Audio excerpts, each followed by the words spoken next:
Hi, everyone. It's Lori Ashworth. I hope you all had a nice Thanksgiving and a nice week off. I'm excited to get back to these webinars, and today we will be talking about coping with disappointment and injuries, and feeling like we failed and after a race or anything like that. So I think this is a really important one. I hope that you guys learn some techniques and also kind of tend to look at what you see as failure or disappointment or an injury in a little bit of a different way. So today's discussion, we're really going to try to understand failure and what failure means to us and kind of what, an injury can mean to us.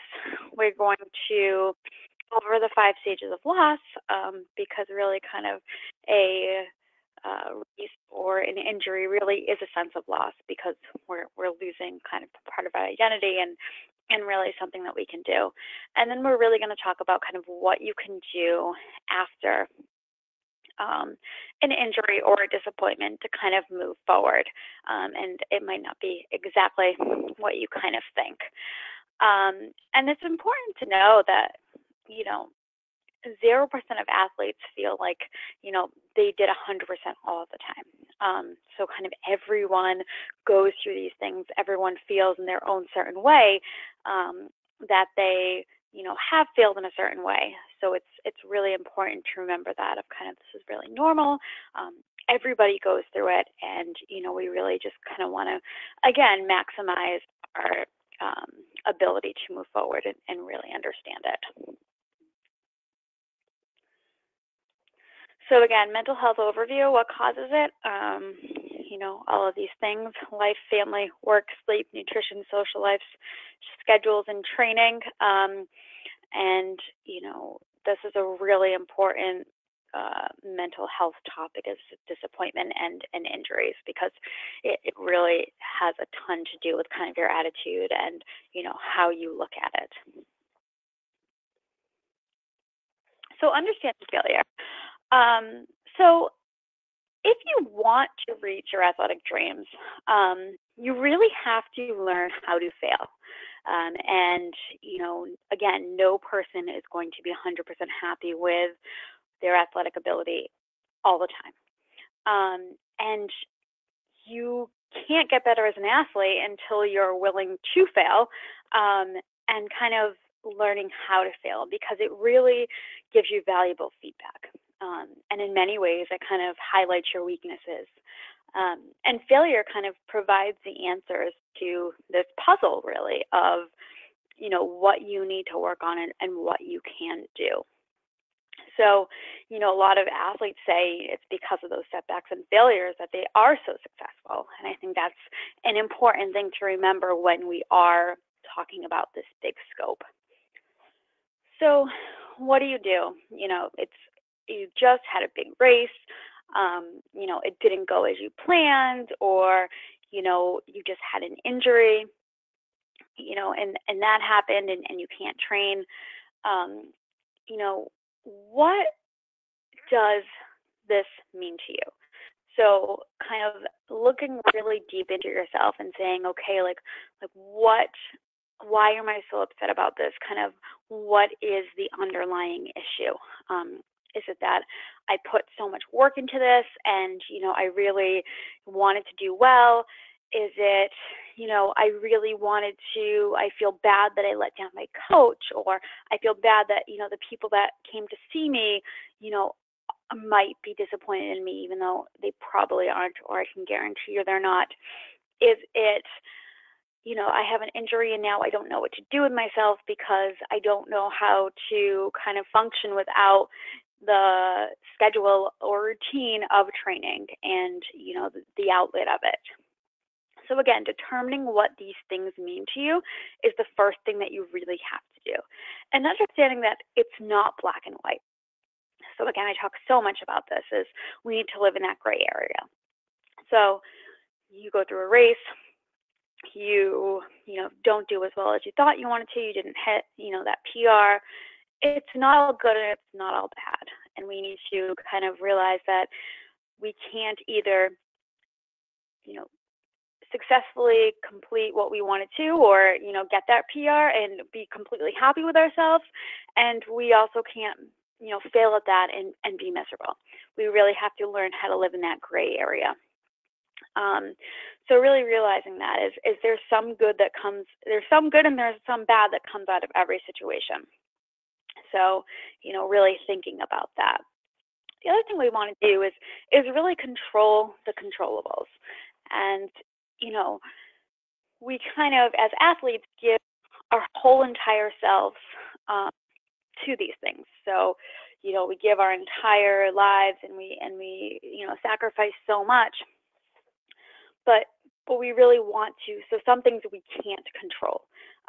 So we can't control the weather, and we can't control if somebody else, swerves in our bike and, we have an injury. We can't control injuries sometimes. We can't control family things that, cause us not to be able to train enough. So again, making sure that you're focusing on controlling the controllable. And then the last thing is really thinking about why this is so important to you.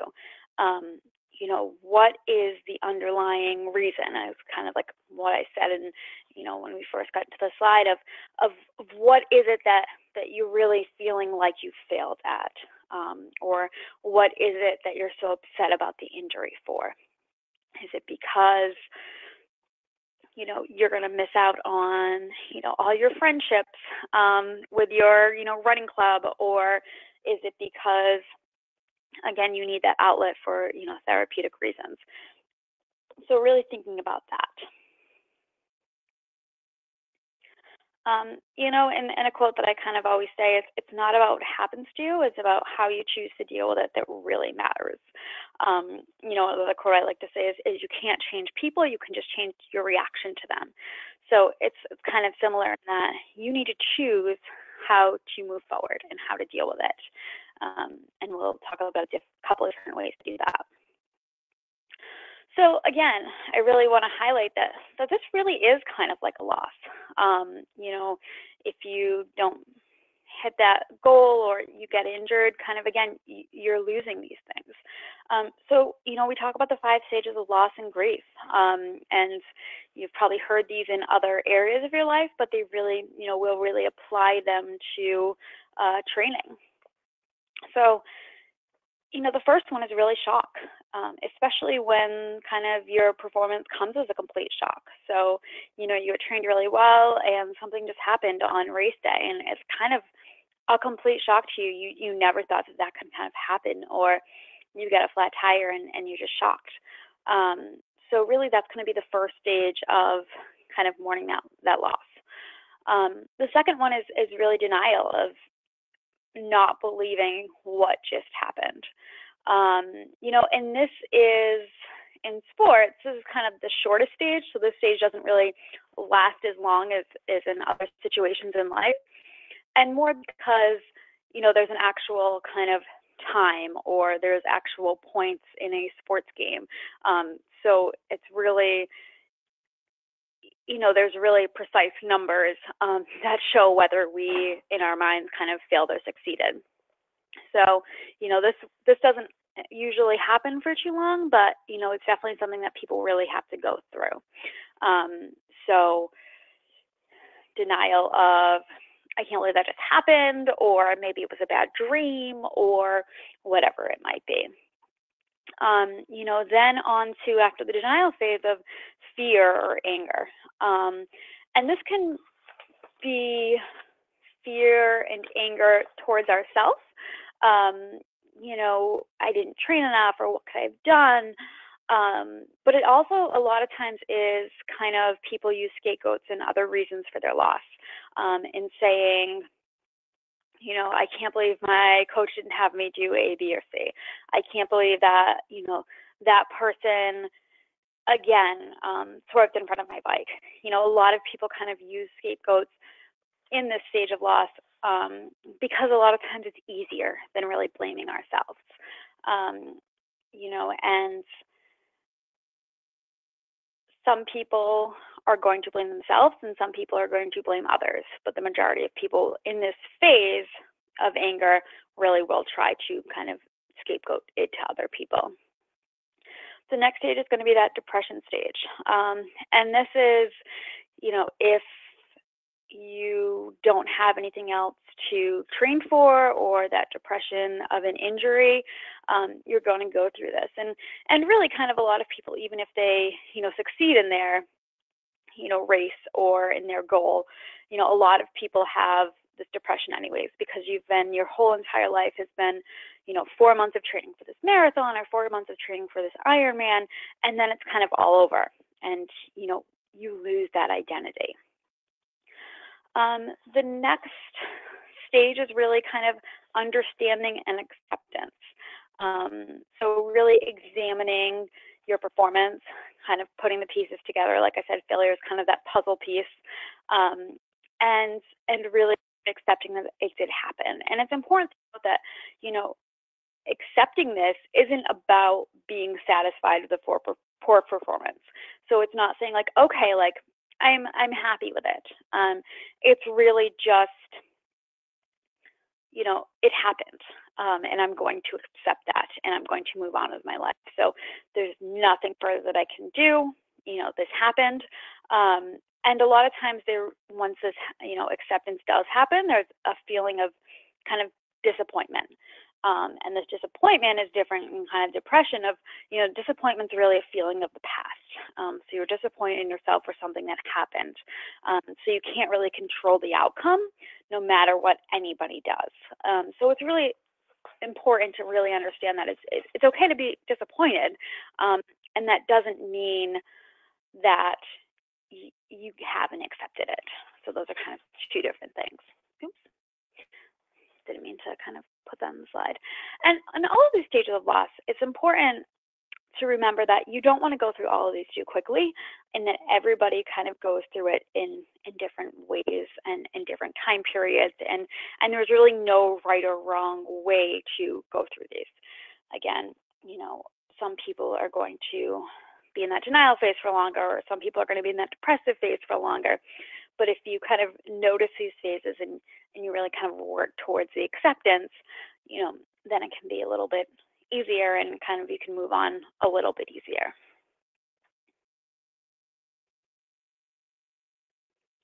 So again, you don't want to also force yourself through, these phases. So acceptance. So once we get to that acceptance, kind of what do we do with it? So, we've realized that this happened to us. We're not in denial anymore. So what can we do to kind of move on with our lives, or, accept that we have an injury and can't, train for a little bit?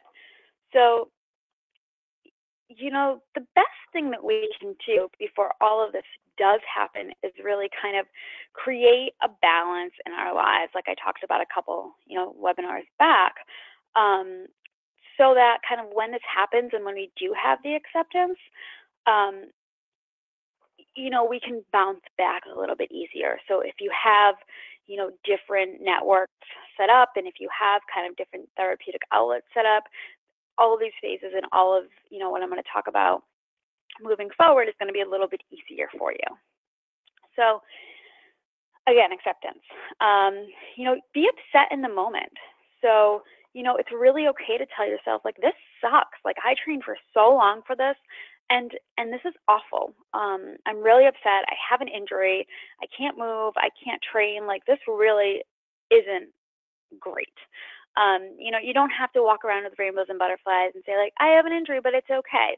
No, let yourself be upset in the moment. And again, don't ignore or downplay it. Kind of just say, like, it is what it is. Like, this really sucks.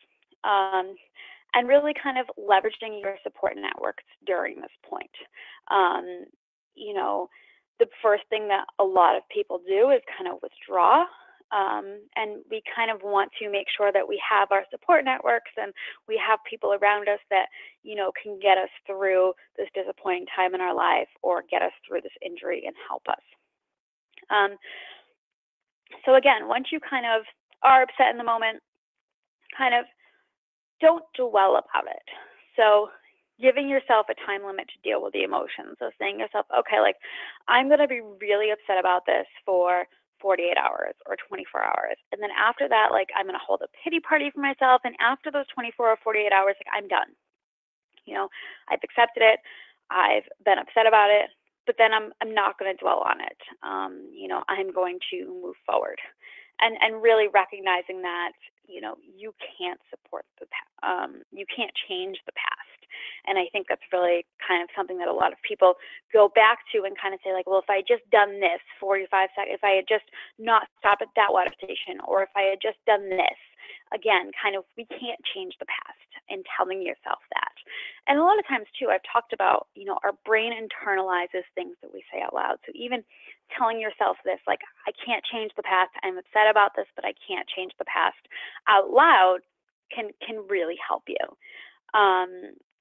And again, we don't want to deny or block out our feelings, but we want to be able to move on, because there is a hope for the future. And again, it's only a temporary thing, but we need to give ourselves a time limit, and then again, try to move forward a little bit with it. And on this slide too, I write about your support networks, and they're going to be so helpful for you. And you have to know in life kind of when to go to each certain support network. So you have different people in your lives for different reasons. So you as a person really need to decide, if you have an injury, or if you have just had a disappointing race, kind of, is it better for you to go to your friend who you train with and talk to them, or is that going to be too difficult for you, because then they're going to be training and it's going to kind of be in your face a little bit? Or should you go to someone who is kind of out of the racing world, because to them it isn't going to be a big deal, and you can kind of move on and do other things, and you can get kind of a little bit of outside of this triathlon world or marathon world or whatever it is, and you need that person to just kind of pick you up and do everything but what you're upset about. So you really need to know that about your supports and who to go to for what. And I think deep down, kind of, we usually know this. We sometimes just don't want to admit it to ourselves, because sometimes we always want to think that this person's going to be the perfect person for this. But again, knowing ourselves and knowing what we need at the time. And that also goes with just learning a lot about yourself, and learning a lot about yourself throughout all these webinars, and stopping and thinking about it, and kind of really learning to be kind of your own best friend and your own support and your best support, and knowing that you have the ability to do this by yourself and to learn about yourself and to grow, but kind of you also want to utilize your supports too. So it's not a 50-50 thing. Sometimes we're going to need more of outside support than internal support, especially kind of those first few days, or especially during injury. Sometimes we might need kind of physical help from other people to get around or to drive or things like that. But again, kind of also knowing that at the end of the day, kind of you're the only one that can kind of get you through. And if those kind of things start to feel, even so hard that kind of, you're so depressed or you're so upset that kind of you can't move on through the day, that's kind of, a telltale sign of really getting kind of extra help. So again, acceptance, be upset in the moment, don't ignore or downplay, leverage your support networks, and also kind of, rely on yourself, and then not dwelling on it, because really realizing that, you can't change the past. I think did I go to? Okay. So again, be optimistic with your setbacks. So, realizing that, you can use these as opportunities. Like I said in the beginning, kind of everyone goes through failure at some point. So learning to support yourself, like I talked about, kind of, this is one thing that you can really kind of benefit from a setback.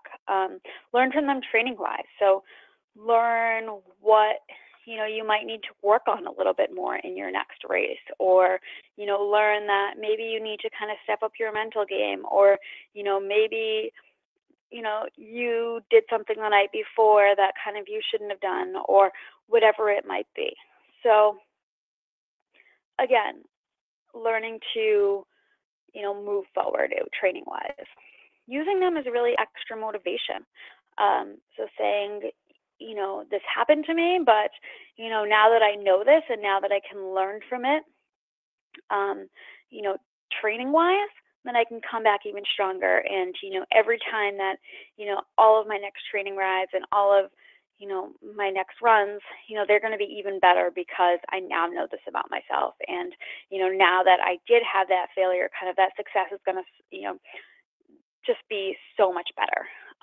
Or, I did, now that I am injured and I can't kind of, train. When I get back, it's going to be that much better. And, I'm going to appreciate the training a little bit more than I had in the past, and come back stronger. And that's kind of the fourth one. And again, not coming back even stronger just physically, but also emotionally and mentally. And maybe you needed the break. Again, being optimistic. If you've been training for 4, 5, 6 years, maybe this is a sign that you really needed, a break from what you had been doing. And again, next, changing your perspective, and taking that break and saying, I'm going to focus on other parts of my identity. And I'm really going to, learn a new way to kind of cope with things, or I'm going to pick up a new hobby because I now can't train, or I'm going to really spend a lot more of my life with my family, because I now have the time. So again, kind of what I said in the beginning of, before disappointment occurs, you really need create the right conditions in your life. So when it does, kind of you're ready for it. So again, having these people in your lives, having your family, having your friends, having extra time, now that you have the extra time, you don't kind of, some people don't know what to do with themselves. But, if you already kind of set that up in the beginning, you'll be okay with it. So again, focusing on other prior identities is really, really important when this does happen. Again, because you are more than a triathlete. You are more than a runner. And again, we put our whole entire self and 100% of our effort sometimes into the sport, but realizing that there is a life outside of it. And also kind of the next one of changing your perspective. And this is really letting go of responsibilities to others. So this is really that I feel guilty. I feel like I let my coach down. I feel like I let my family down. And, you may have a lot of issues of, shame or guilt or, whatever it might be, but people are going to understand and people aren't going to judge you any differently. And this can be hard, especially kind of with people closest to us and the people that have put kind of a lot of their effort to help us.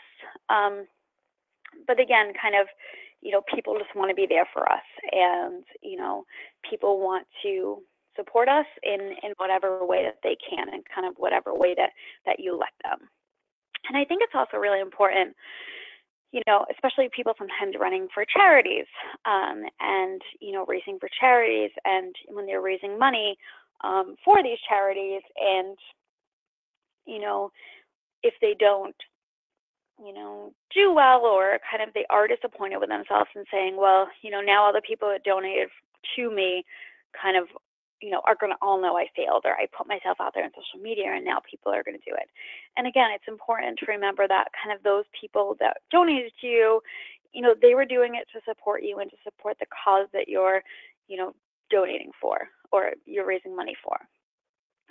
No one's going to ask for their money back if you don't complete it. Again, people are supporting you and kind of not your racing. And people kind of really just want to be there for you. Any kind of questions before I move on?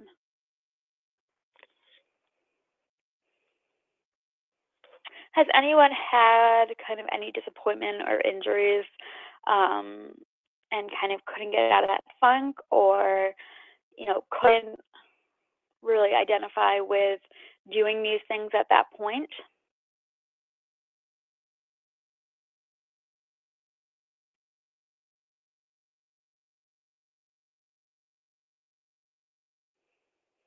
Does anybody feel like any of these things would be helpful, or you would be able to do them kind of moving forward?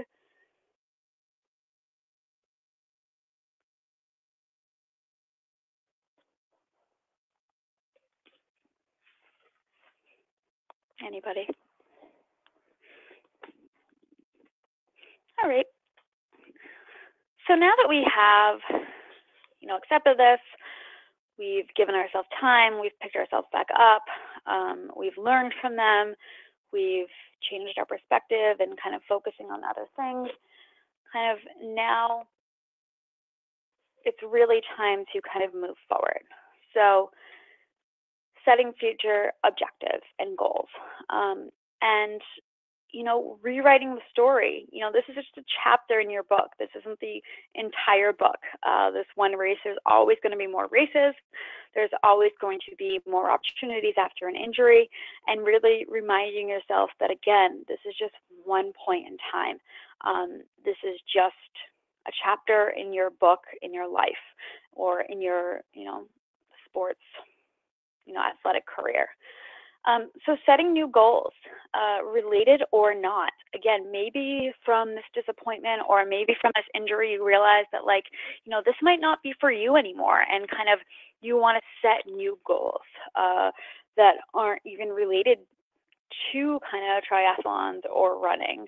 And maybe that's the opportunity that you have of spending more time with your family, and kind of you want to, pursue something else.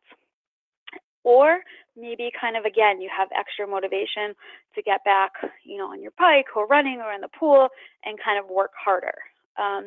Again, goals don't always have to be by time. Goals can be really, this training cycle, I'm just going to really enjoy myself more, or I'm going to be a little bit more social. Again, kind of maybe from that, disappointment or failure, you realize that, you're putting too much pressure on yourself, and you really kind of need to focus and shift your goals.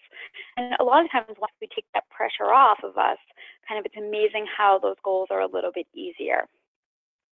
And then the last one, kind of, helping others, helping others that maybe, after you come back from, an injury, helping others who go through an injury, or, are hurt, or even kind of, becoming a charity coach, and being able to see runners who had never run a mile in their lives, and kind of, now they're running a half marathon after training with you for a while.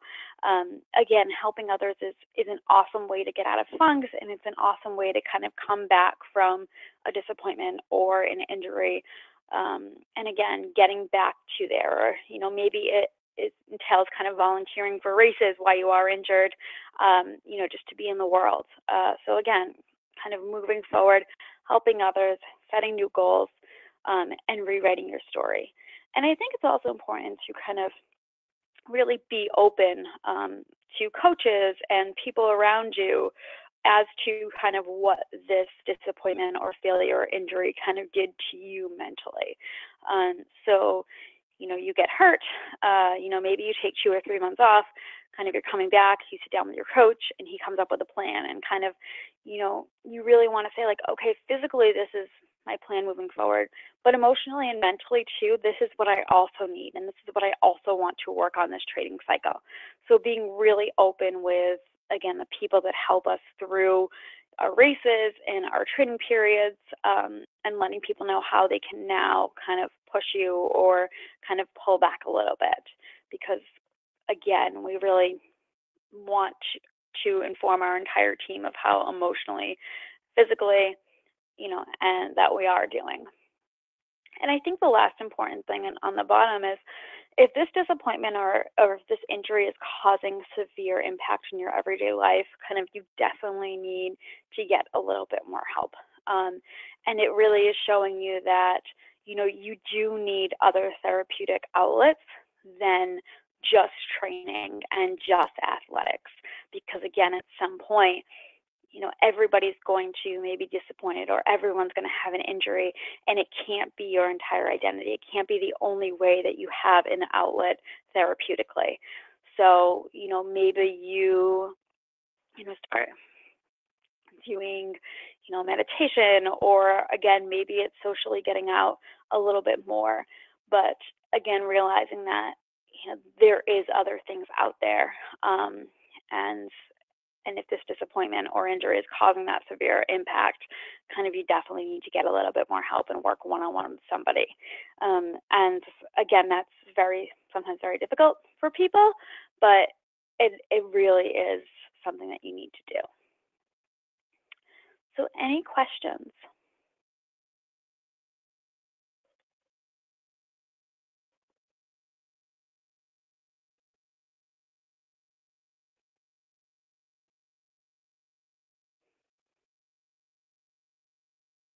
No questions?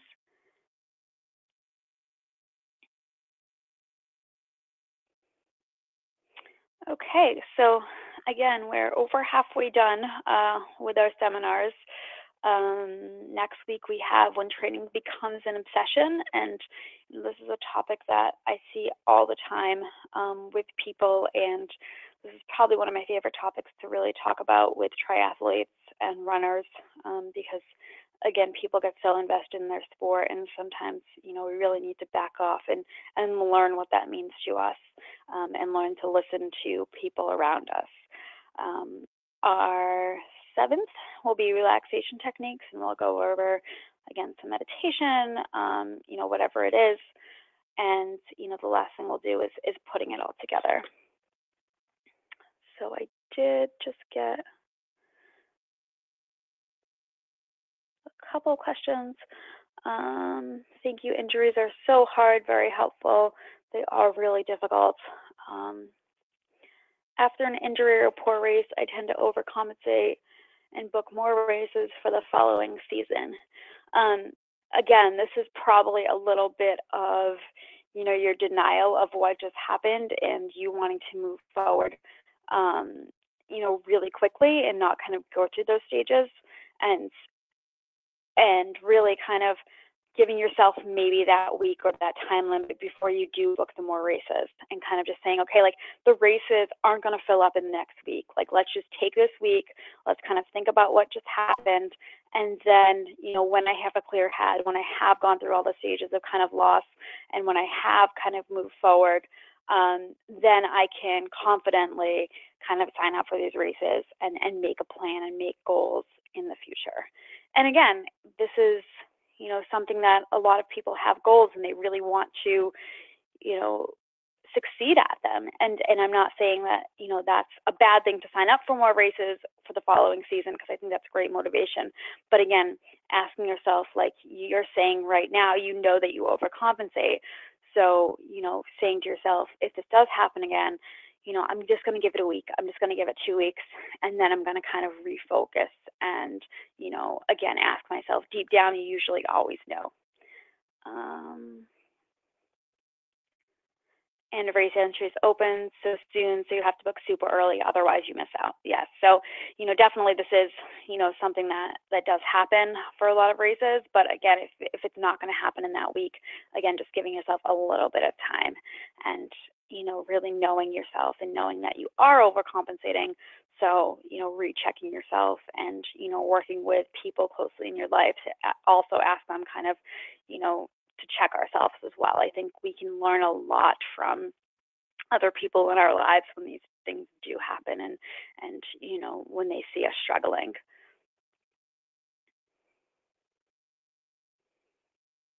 Anything else, guys?